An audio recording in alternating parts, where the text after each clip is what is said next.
In this video, I'm going to teach you how to draw realistic water drops using the materials listed in the description of this video. First, I'm going to show you the full process of drawing a single water drop. Then, I'm going to apply this same process to drawing multiple water drops later on in this video. Now, before I teach you how to draw a water drop, let me just quickly tell you the key to drawing a realistic water drop.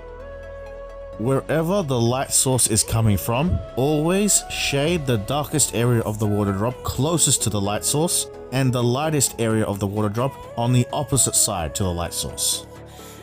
So, for example, if the light source is coming from this direction, then the darker area of the water drop will be here, and the lighter area of the water drop will be here. Now, let me teach you how to draw a single water drop. Before we start drawing the water drop, we need to identify the direction of the light source. In this case, the light source will be coming from the top left. Now, to start drawing the water drop, first I'll sketch the outline of the water drop itself. You always want to make sure that you have a sketch of the water drop before you start shading the water drop. Now that we have a sketch, we can then move on to shading the water drop. To start shading the water drop, I'm going to add a base layer on the water drop using a HB pencil. Notice that when I apply the HB pencil, I'm careful to shade around the highlight area of the water drop. This is because I want to leave that highlighted area completely blank. After I use the HB pencil, I'll then use a blending stump to blend this base layer.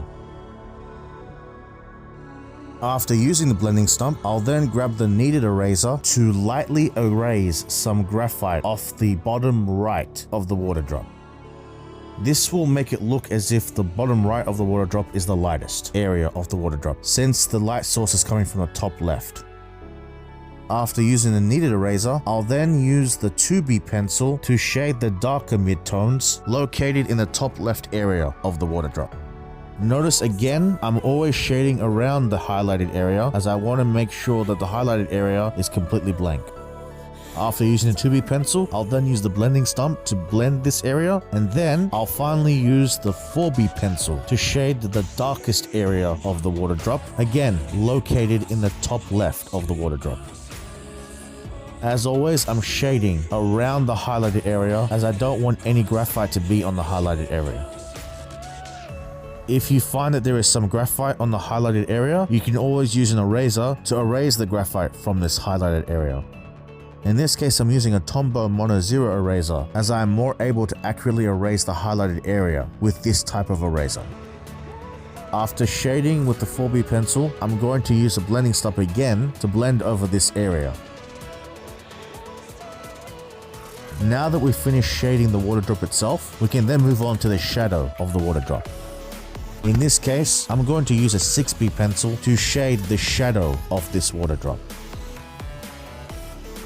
After using the 6B pencil, I'll then blend with the blending stump once again over the area of the shadow.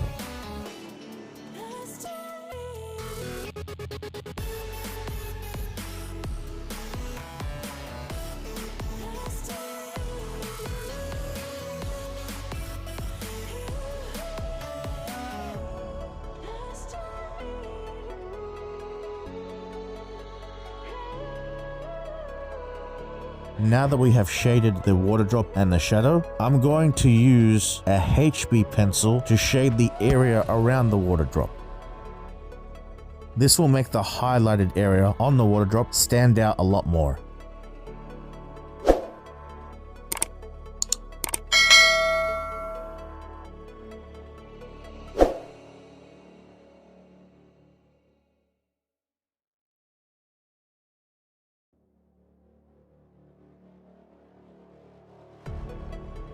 And that's it.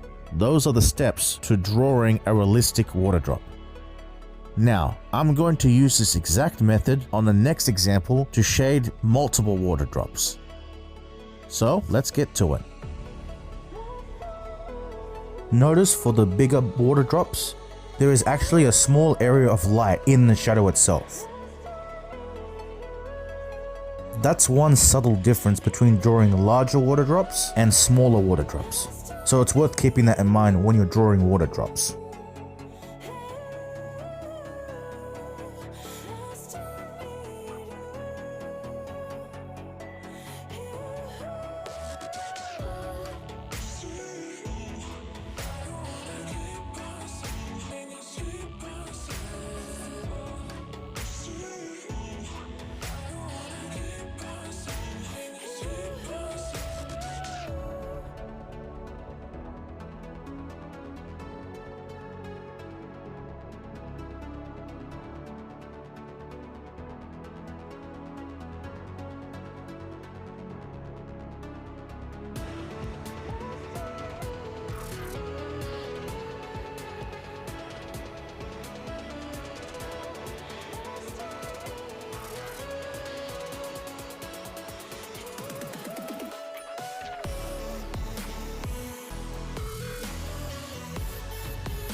And that's it.